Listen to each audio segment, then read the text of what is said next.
Hello everyone friends, good morning. मैं B L Prajapati, motivational speaker. आज मैं कहानी लेकर आया हूँ संत श्री आशाराम बापू जी के सत्संग से प्रेरित खीर खाता है कि डंडा। जी हाँ दोस्तों, बहुत अच्छी कहानी, बड़ा मजा आएगा, बड़ी इंटरेस्टदार कहानी। ध्यान से सुनिए, शॉर्ट वीडियो है।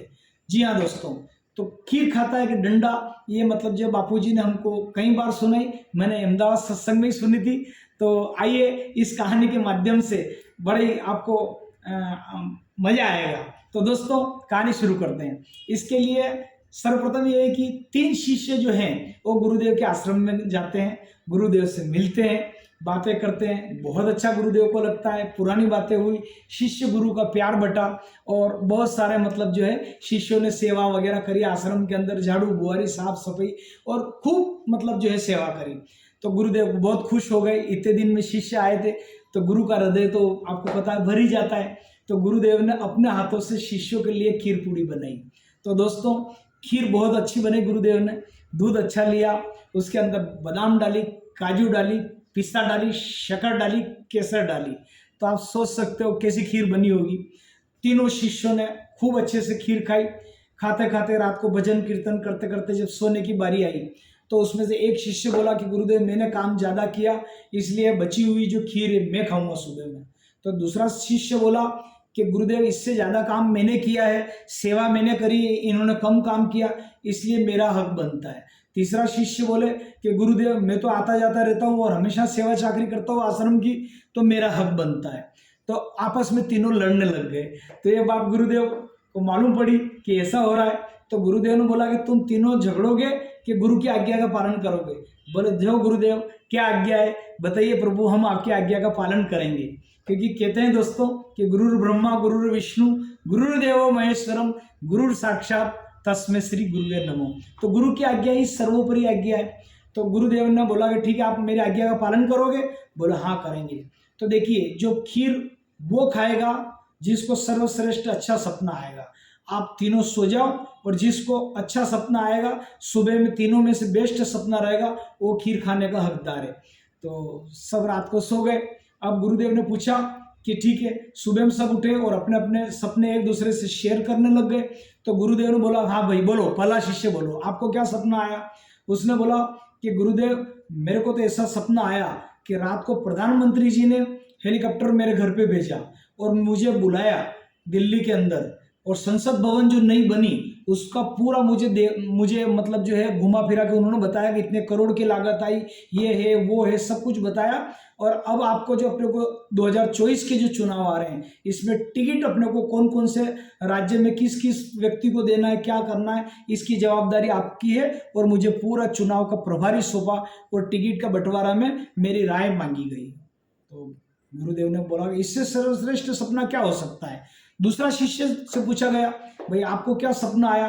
तो उन्होंने बोला कि मेरे को गुरुदेव ऐसा सपना आया कि रिलायंस कंपनी के मुकेश जी अंबानी मतलब उनका फ़ोन मेरे पास आया कि मतलब जो है आप हमारी कंपनी के अंदर मतलब जो है पार्टनर बन जाओ और अपना काम देश विदेश में खूब चल रहा है और अरबों खरबों रुपए का निवेश है और मैं अकेला इस कार्य को नहीं कर सकता। यदि आप कंधे से कंधा मिलाओ तो अपन रिलायंस कंपनी को एक बहुत बड़े प्लेटफॉर्म पे जाएंगे और अपन करोड़ों अरबों रुपए का जो है ये काम कर देंगे, उसमें आपकी सहमति चाहिए। तो उन्होंने हेलीकॉप्टर भेजा और इतना ही नहीं, गुरुदेव हेलीकॉप्टर भेज के उनके निजी बंगले पे बॉम्बे के अंदर हमको मतलब सहभोज दिया और स्वयं मुकेश जी अंबानी वगैरह ने परोसगारी उनकी पत्नी ने और करी और उन्होंने तृप्ति से मैंने भोजन किया।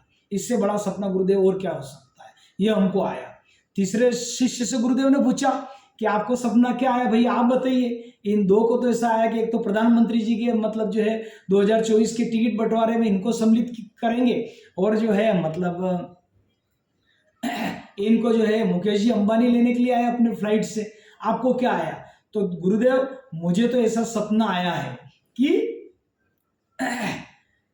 गुरुदेव मेरे सपने में आए रात को और आंखें बड़ी बड़ी आंखें दिखाने लग गए और बोले कि खीर खाता है कि डंडा खाता है, बोल खीर खाता है कि डंडा खाता।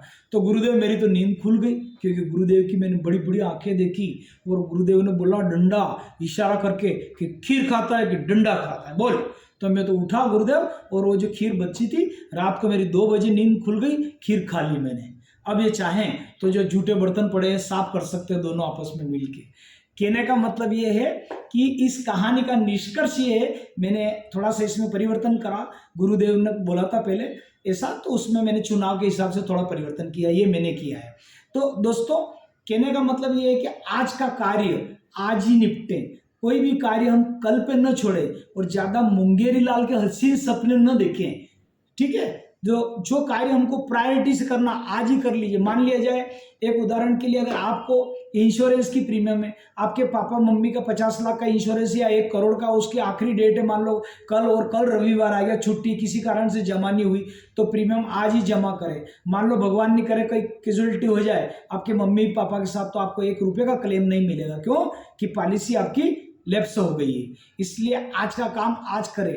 आपके पॉलिसी वगैरह, म्यूचुअल फंड वगैरह, जहाँ जहाँ पैसा आपके मम्मी पापा ने निवेश कर रखा है, आपका मकान है तो उसके अंदर नॉमिनी वगैरह आप चेक करें। पोस्ट ऑफिस में यदि आपकी आरडी चल रही तो उसके अंदर आपकी नॉमिनी चेक करें। इंश्योरेंस में आपकी नॉमिनी चेक करें। जहाँ जहाँ आप वारिश है वहाँ सब पेपर ठीक करिए, उठिए और होश में आइए श्रीमान जी।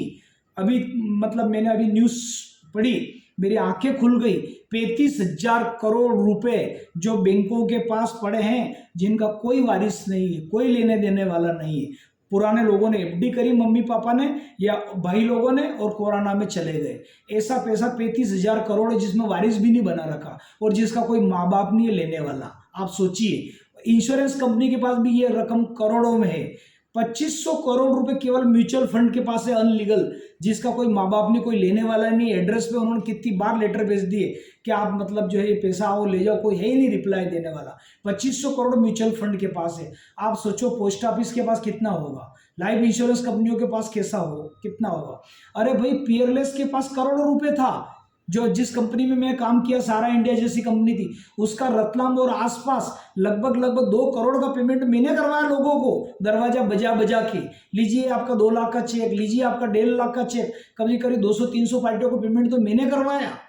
आप बताइए, जिनका कोई माता पिता नहीं, उनका पूछ परख करी, बोले इंदौर चले गए, वहां से कॉन्टेक्ट नंबर निकले, ये मकान बेच दिया, ग्वालियर चले गए, अड़ोसी का पूछा, पड़ोसी का पूछा, ये दोनों मर गए, इनकी बुआ वहां है, बुआ का एड्रेस लिया, उनको मतलब कर कुरा के मैंने कैसे भी करके, आप विश्वास नहीं मानोगे, लगभग आई थिंक मैंने 7-8 साल के अंदर रतलाम में 2 करोड़ रुपए, जो जिनके मतलब कोई एड्रेस सही नहीं था, मोबाइल नंबर सही नहीं था, घर बेच दिया था, किराया का मकान था, खाली कर दिया, चले गए, शादी हो गई, विदेश चले गए, उनका पैसा मैंने दिलाया है। इस कारण आज मुझे बजाज का पैसा मिल रहा है। तो दोस्तों ये इतना मुझे सफलता मिल रही, तो मैंने सेवा कार्य की दृष्टि से लिया, इसलिए